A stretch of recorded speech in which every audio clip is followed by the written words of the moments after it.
This hearing will come to order. I'd like to first thank our witness, Dr. Jon Kosloski, for testifying. He is our newly appointed director of the All-Domain Anomaly Resolution Office, or ARRO, an office Congress established in the fiscal year 2022. He is our newly appointed director of the All-Domain Anomaly Resolution Office, or ARRO, unidentified an office Congress established in the fiscal year 2022, NDAA, comes to investigate this very serious problem of unidentified anomalous phenomena, worked in areas of optics research and cryptomathematics. Comes to ARRO from the research directorate of the National Security Special Communications where he worked in areas of optics research and cryptomathematics between you and the committee. He previously served when unidentified anomalous Special Communications Enterprise Office. We need to know about it. We look forward to regular engagements between you and the committee. But in order to do that, we need to reduce the anomalous phenomenon and credibility challenges associated with these events. We need to identify our service members, but in order to do that, we need to reduce the stigma, and the general public need to know credibility challenges associated with these events. And analysis will be taken seriously, scientists, and acted on in good faith. Partners, and the general public in the spirit of transparency that their reporting, recently released a consolidated annual report seriously, just a few months and acted on in good faith. Releasing the first volume in the spirit of transparency report in March ARRO recently released a consolidated annual report help just a few months challenges still facing the first volume of the historical lack of timely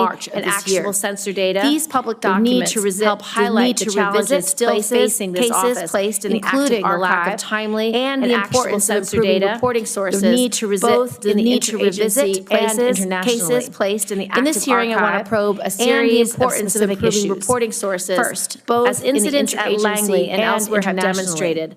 In this hearing, I want to probe a series of continue to pose significant threats to our national security. As incidents at Langley and elsewhere have demonstrated, flight issues, unmanned aerial systems or UAS continue to pose significant threats to our national security. In addition to safety of flight issues, these UAS around some of the most sensitive and aircrew, the UAS are not part of undeniable counterintelligence your work on sensors around some of the most sensitive airspace country, while standard UAS to making sure that we have the domain awareness necessary your work on sensors to accurately identify and track these objects country will be critical your office to making sure that we have the domain awareness necessary to accurately identify and track these objects in the future. I expect your office to also pay close attention case studies to any anomalous characteristics that ARRO has resolved, including the Go Fast, which is one of the most prominent UAP presentation of 3 case studies demonstrating cases that ARRO has resolved, including the Go Fast incident, which is one of the most prominent UAP cases, and other prominent UAP cases. I believe it is important to share what it can about those cases in the Nimitz incident. It's also important that ARRO speak to unresolved cases and what types of anomalous activity to share what it can about further analysis as well. And while I know ARRO has gone through a period of transition over the past year, it is important to share these disclosures, both further analysis and unresolved cases, with the public, even when a Senate hearing is not scheduled. It is important to share these disclosures, both been hesitant to come forward to ARRO in the past with the public, even when a Senate hearing is not scheduled. First-hand knowledge of unreported programs, while some have been hesitant to come forward to ARRO in this opportunity, I hope that potential individuals with first-hand knowledge of unreported programs view your Congress waived non-disclosure agreements for those who disclosed information to ARRO and gave ARRO the authority to do this work. Go and turn over every rock. Non-disclosure agreements for those who disclosed information to ARRO and gave ARRO the authority as your senators who represent you can do our jobs. I look forward to hearing more on these issues from Dr. Kosloski, this opportunity and for members to start a dialogue on this who represent you can do our jobs. I'd like to turn to Senator Ernst. I look forward to hearing more on these issues from Dr. Kosloski, and thank you, and for members to start a dialogue on this important topic. Our hearing today is about identifying UAPs and understanding their potential implications, which could range from technological advancements. Our hearing today is about identifying UAPs and understanding their potential implications, which could range from technological advancements to leveraging advanced technologies beyond our current capabilities. Are these phenomena tied to foreign adversaries such as China or Russia that challenge leveraging advanced technologies beyond our current capabilities? We must answer these critical questions to ensure that our national security is not compromised. It is vital that all agencies work in tandem to aggregate data to ensure that our national security is not robust analytical frameworks. It is vital that all agencies work in tandem to aggregate data and respond to UAP patterns, and develop robust technology and full cooperation from all government branches. To detect, track, thanks very and much, respond Dr. to UAPs for your attention requires the latest technology and full cooperation valuable insights that you and AARO can provide. Thanks very much, to Dr. Kosloski, for your attention to this matter, and I look forward to the valuable insights that you and AARO can provide to our committee, and I yield back. Thank you. And distinguished members of the subcommittee. Dr. Kosloski, please make your opening statement. On behalf of the Department of Defense, thank you, new Director of the All-Domain Anomaly Resolution Office, and distinguished members of the opportunity to provide a pleasure to be here on behalf of the Department of Defense and respond to your questions as the new Director of the All-Domain Anomaly Resolution Office. I appreciate the opportunity to provide a status update on AARO's work how grateful we respond to your questions about unidentified anomalous unidentified objects in any domain pose on behalf of the Department and the entire AARO team. I want to say how grateful reports of UAP activity, particularly near national unidentified objects in any domain, pose potential threats to U.S. safety and security by the U.S. government. Reports of UAP by way of introduction, particularly near national security researcher at my core with an academic background in mathematics, physics, and engineering by the U.S. government. I've spent most of my career at the National Security Agency leading advanced research in the areas of academic background in mathematics, physics, and engineering. Mathematics. I've spent most of my career at the National Security Agency leading advanced research in the areas of optics, computing, and since I arrived at AARO in August, I've been impressed by the I am drawn to tough scientific problems, which is what brought me to AARO and the UAP to rigorously analyze. Since I arrived at AARO in August, AARO has taken meaningful steps to improve data collection and retention and the framework bolster sensor development to rigorously effectively triage UAP reports. AARO has taken meaningful steps of reporting data collection and retention. Last year, AARO worked with the DoD's joint staff to triage UAP reports to defense personnel and reduce the stigma of reporting how to report UAP observations. Last year, AARO worked with military services regarding staff to issue guidance to defense personnel. AARO has also launched a public on how to report UAP imagery and is working with the military services material analysis, implementation, archival records, and more. AARO has also launched a few examples of AARO's recent progress, and we're just getting started. Case resolutions. Today, AARO has over 1,600 UAP reports in its holdings. These are only a few examples of AARO's recent progress. I'll share a slide in just a few minutes. With updated AARO has over 1,600 UAP reports in its holdings reports resolved the commonplace objects like I'll share a slide in just a few minutes systems with updated while others lack sufficient data for comprehensive You'll see that many reports resolve only a small percentage of reports and unmanned by AARO while others lack sufficient data for comprehensive These are the cases that require significant only a small percentage of reports received by AARO and potentially anomalous. These are the cases to underscore that to date, AARO has not discovered and a focus scientific inquiry by AARO and its network beings activity. It is important to underscore that to date, to accomplish AARO's national security mission, I have set three priorities for the Office of Extraterrestrial building strong partnership or technology, promoting transparency. To accomplish AARO's national security mission, I have set three priorities for the office alone. Building partnerships across government, promoting transparency, industry, and scaling up the work is essential to the success of AARO cannot do its work alone. Strong cooperation building with the military service, government, academia, industry. We rely on their support is essential to the success of reporting guidance and to amplify the message cooperation with the military service stigma associated with UAP reporting. We rely on their support. We also rely on partnerships with the national labs to amplify the message that there should be zero stigma associated with UAP reporting. NASA. We also rely on partnerships with the national labs, the Office of the Director of National Intelligence, FBI, Department recognizing the talent and expertise that reside outside of the government. A role AARO will continue to explore new ways to partner with the academic and scientific communities, recognizing the talent to investigate that reside outside of the government. UAP cases. AARO will continue to explore a related priority for AARO with the academic and scientific communities to collaborate to investigate its most complex community and the public.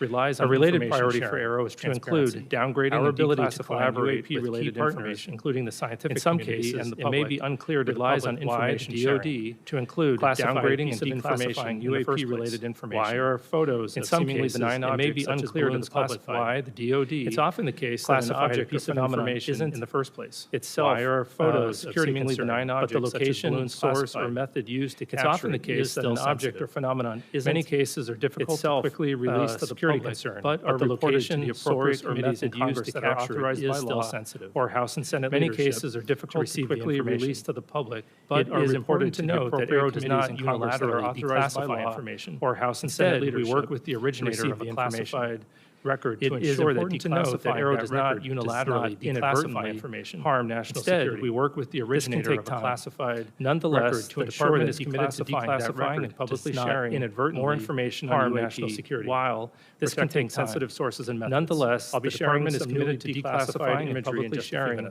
more information on UAP while protecting sensitive sources and methods. I'll be sharing AARO is also working closely with the National Archives and Records Administration to make UAP-related documents publicly available in a digitized collection. AARO is also working closely with the AARO continues to review the U.S. historical UAP-related documents publicly available. We welcome any former or current government, civilian, contractor, AARO continues to review the U.S. relevant information relating to UAP. We welcome any former or current government, civilian, priority is scaling up military service member to match its relevant information to reach out to us bolster the quantity, quality, and diversity of data that my final priority is scaling up AARO's. This means tapping into existing data sources. AARO needs to bolster the quantity, quality, and diversity of data that capabilities it acquires and examines. To the extent that UAP results from data domain awareness in the interagency, while more and better data will help us fill those gaps and help us understand what is being encountered. To the extent that UAP results from in closing, AARO is committed to the highest standards of scientific integrity. More and better data will help us fill those gaps. We will not foreclose on any what is being encountered for UAP prematurely. In closing, AARO is continue to follow the science standards of scientific integrity. We will continue to foreclose on any frank dialogue with Congress for UAP prematurely. We will continue testified briefings. We will continue to keep you fully and currently informed of all UAP information, active or historical. And finally, we will share as much information as possible at the unclassified level to inform the public of AARO's activities and its findings. For now, I'd like to turn to a brief presentation of UAP trends and cases, and then I'd be happy to take questions.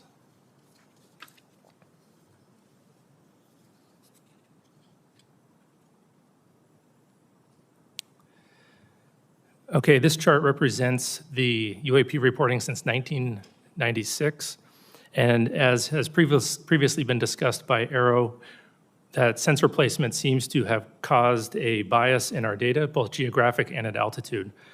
And we're working to resolve that bias in 2025 or reduce that bias through broader engagements with the DoD as well as the IC and the rest of the government, also by incorporating broader sensors into our data and through a public reporting mechanism that we hope to have live in mid-2025.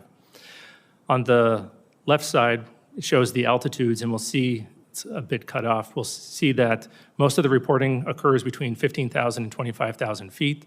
That happens to be where most of our sensors are. And the reporting above and below that is also often coming from those same platforms. In the center, we'll see that the resolved cases have the vast majority being balloons and UAS. We're seeing a great increase in satellites recently, particularly with the launch of mega satellite constellations such as Starlink, where the satellites are catching what is called satellite flares or glint off the sun just after sunset or just before sunrise. And on the rightmost, we'll see the morphology or the shapes that have been reported. The majority have been lights or orbs. We think that there's going to be an increase in the lights with the mega constellations, but our most interesting cases, some of which I'll discuss later, are actually the shapes such as the triangles or the cylinders. And at the bottom, we'll see the geographic bias that I mentioned before, where most of the reports historically had been near the government sites. This bias has been reduced recently by reporting from the FAA. We now get weekly reports from them. And great thank you to our aviators for making those reports. It helps our analysis quite a bit. Okay, a case that we thought would be a transmedium case as it was reported is well known on the outside, known as the Puerto Rico case. It was data collected in 2013 when a Customs and Border Patrol aircraft observed an object flying near an airport in Puerto Rico. The green line in this diagram is the track that the airplane was taking, and those many crossed lines are the directions that the camera was facing at the time that the airplane was flying around the airport, and we'll watch the video in just a moment. The orange arrow in the center is where we assess that the UAP was actually flying, and transmedium means that it goes from one domain into another. In this case, it looks like it goes from the air into the water and then back into the air.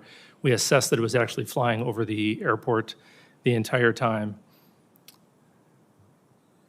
And this video was taken with infrared, and what appears to be the transmedium part where it goes into the water is actually where the temperature of the water is equal to the temperature of the object, and the camera can no longer distinguish between the two. It's not that the object actually goes into the water. And so we assessed that the object, likely a pair of balloons or sky lanterns, was floating at about 7 knots over the airport and descending to about 200 meters. And this video will be released, and our report will be released later this year. The Go Fast was captured the public attention and congressional attention when it was made public in 2017. Looks like an object flying very fast over the water, very close to the water. Through a very careful geospatial intelligence analysis using trigonometry, we assess with high confidence that the object is not actually close to the water, but is rather closer to 13,000 feet. Diagram here shows as the platform is flying and capturing the object, if it is closer to the platform at a higher altitude, a trick of the eye called parallax makes it look like the object is moving much faster. And so we've written a detailed paper on parallax, released that on our website so that the public can literally check our math on this analysis. An interesting case, which I don't believe the public is familiar with, is captured in 2018 from a UAV flying in the Mediterranean, watching Mount Etna as it was erupting. And it appears that that object is flying through the plume of superheated gas and ash. This was a rather difficult case to resolve. We had to pull in support from a number of IC and S&T partners and even reach out to a volcanologist. And through very detailed 3D modeling and pixel-by-pixel analysis of the object as it's traversing across the clouds, they assessed that the object was actually 170 meters away from the plume and not flying through it. And to be clear, AARO does not believe every object is a bird, a balloon, or a UAV. We do have some very anomalous objects. It's just the nature of resolution. We can only resolve things that we understand. So we're now working on additional products where we can inform the public, Congress, and others of the objects as we're studying them, rather than once we've resolved them. With that, I'll take your questions. Thank you, Dr. Kosloski. I appreciate your testimony. It's been widely reported that individuals claiming first-hand knowledge of unreported UAP programs have been reluctant to engage with AARO. What message do you have for those individuals, and how will you work to gain their trust? I would let them know that Congress has gone out of its way to create the organization AARO specifically to conduct these sorts of investigations, and has uniquely empowered them to have access to all UAP-related information, whether that's historic or current. Mm-hmm. And we take that responsibility and those authorities very seriously. And so we have been reaching out to a broader community, encouraging folks who had talked to AARO personnel in the past and maybe felt uncomfortable to come back to us. We've met with several of their interlocutors and a couple of firsthand witnesses, and we are making great progress, and those firsthand witnesses that we have talked to do feel comfortable coming back to us. Mm-hmm. And so we hope that more folks that do have information would go to www.arro.mil, fill out the form, send it to us so we can bring them in for interviews and add their information to our investigations. Thank you. I recently just read your report from March, your historic report, and I would encourage anyone who's interested in this topic to read the report, because when I was asked by a reporter about it, they said, well, it doesn't show any evidence of secret programs that have aliens.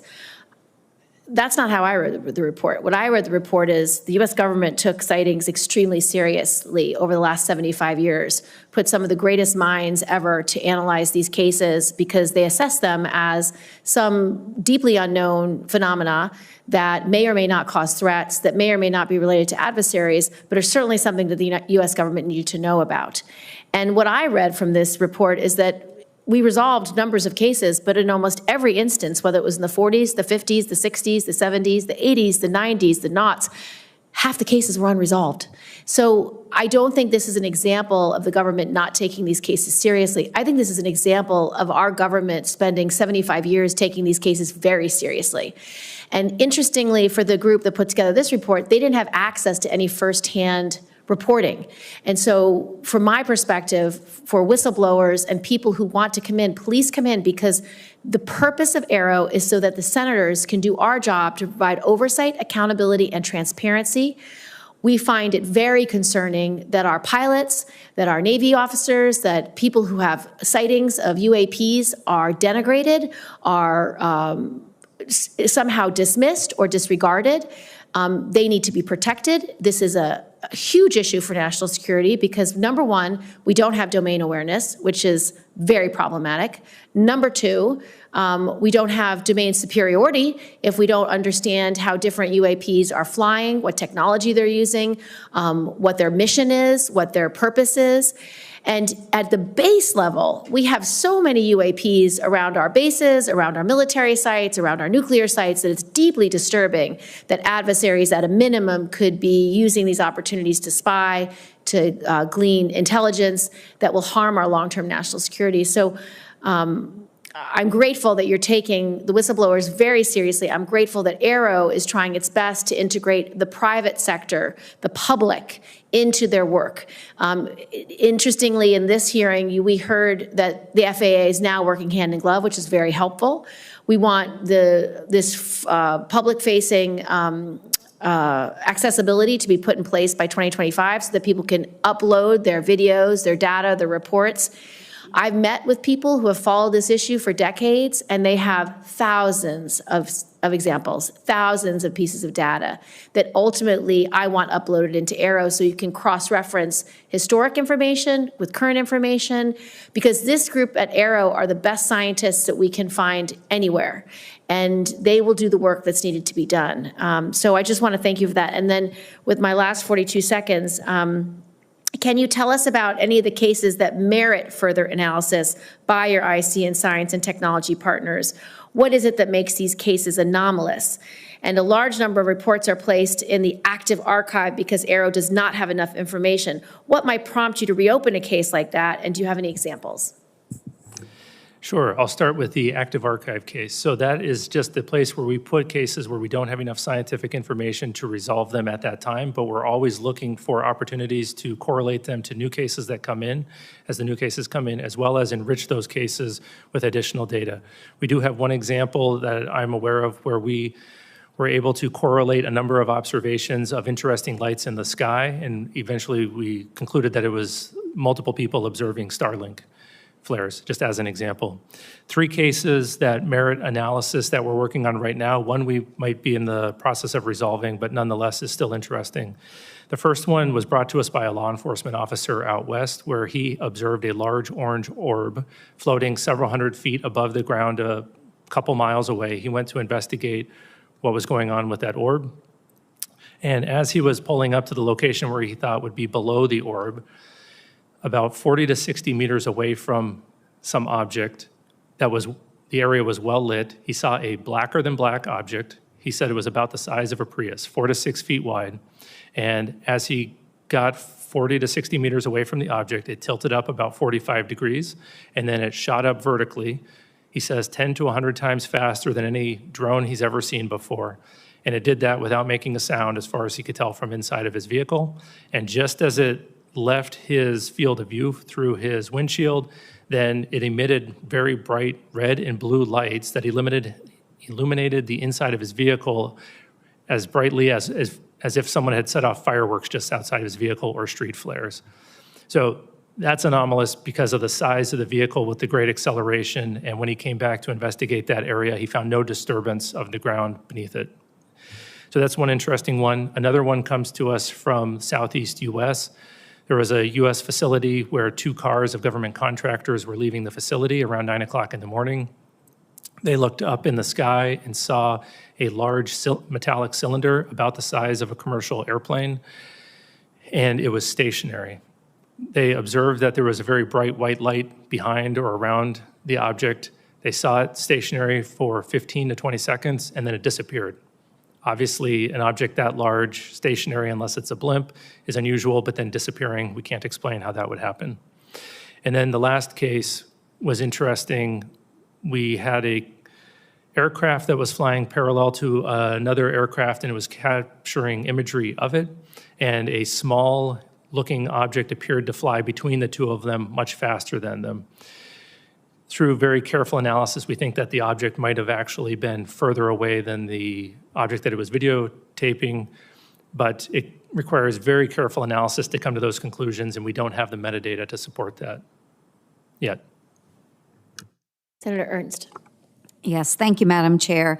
And Dr. Kosloski, you mentioned that you do work with the intelligence community. You're working with the FAA. Has AARO involved academia? Have you gone to universities? Do you have outside organizations that you are working with? And if so, can you walk us through some of that collaboration? Sure. Right now, most of our collaborations that are veering towards academia are with university-affiliated research centers associated with universities or with FFRDCs. Our partnership with universities, I would say, is lacking right now. We have some one-off associations with university professors.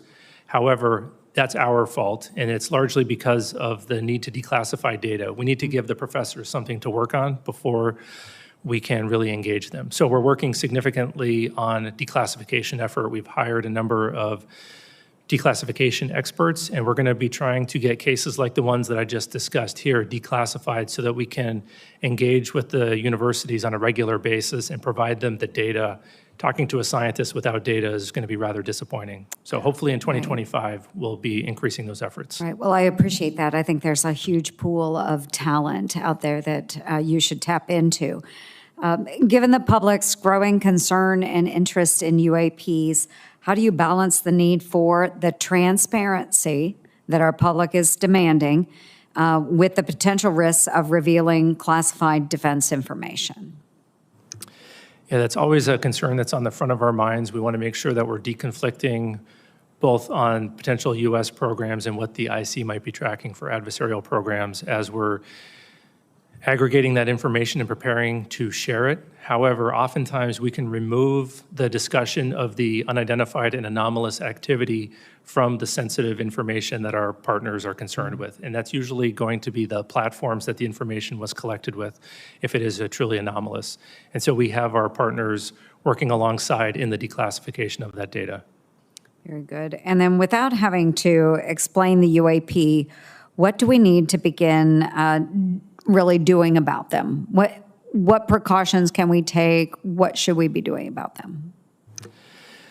I think that removing the stigma, reducing the stigma is the first step. We need to make sure that we're having honest and transparent conversations about them, because if we're hesitant to discuss them, then it opens the opportunity for an adversary, as you had mentioned earlier, Senator Gillibrand, to come in and conduct some activity. So we need to do that, and we need to have more persistent monitoring and understand that whether it is a UAP or a counter-UAS issue, that we need to have that complete domain awareness around our national security facilities. Wonderful. Thank you. Thank you, Madam Chair. Just a couple of follow-up questions. We didn't discuss in this setting the most recent UAP or UAS encounter with bases like Langley. I know that the incursion by UASs that were publicly made available through the press that took over 2 weeks was fairly alarming to senators because there was a question about what technology they were using. There was a question about why it was so hard to detect.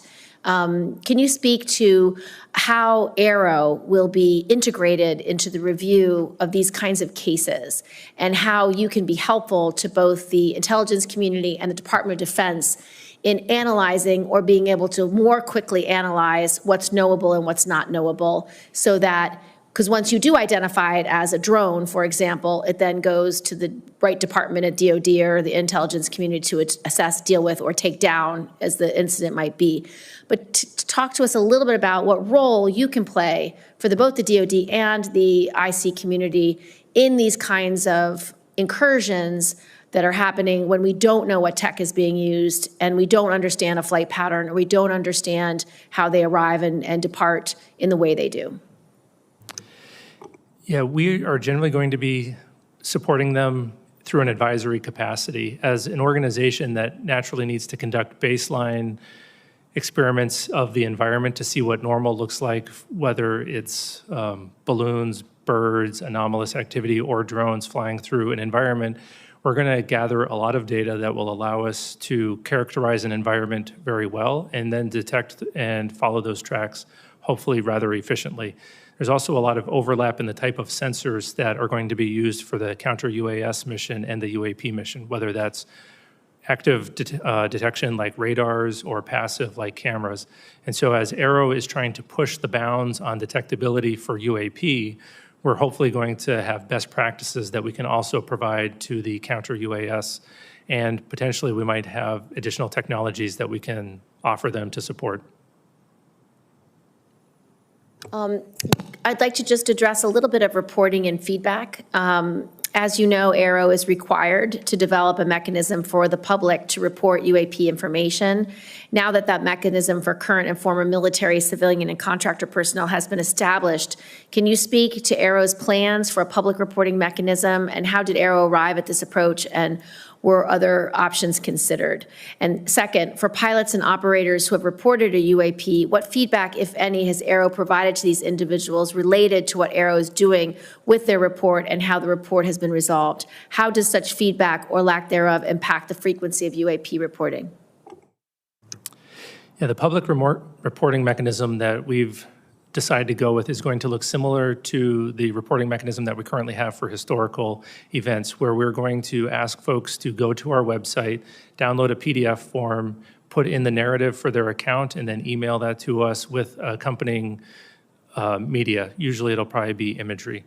We went with that option because we thought, one, we could do it rather quickly, we could do it efficiently, make it very cost effective for the taxpayer, but also we think we can gather all the data that we're going to need to conduct our analysis, and then we're going to have that feed into an automated processing system that will cross-correlate that against all the other public reported cases as well as the U.S. government cases. We did consider a number of other reporting mechanisms as to include automated online forms as well as cell phone apps, and we ultimately decided that this would be the safest, cheapest, and easiest to maintain in the future while protecting the private information of the individuals who are reporting. Regarding the feedback from the resolved reports, right now we don't have a good feedback mechanism. It's fairly informal. We're working on building a case management system that AARO will use at all classification levels, and hopefully in that we'll be able to provide feedback as the case is going through the resolution process. We have multiple phases. Then the folks who report that, whether it's a pilot at the classified level or someone potentially reporting through another mechanism, they'll get that automated feedback. And then it is not determined at this point yet how much information we'll be able to include in that feedback where it is in the process. It'll depend on the classification of the resolution of the case. My final question is there anything that you need to tell the Senate that you need from us, whether it's funding, whether it's support, whether it's legislation?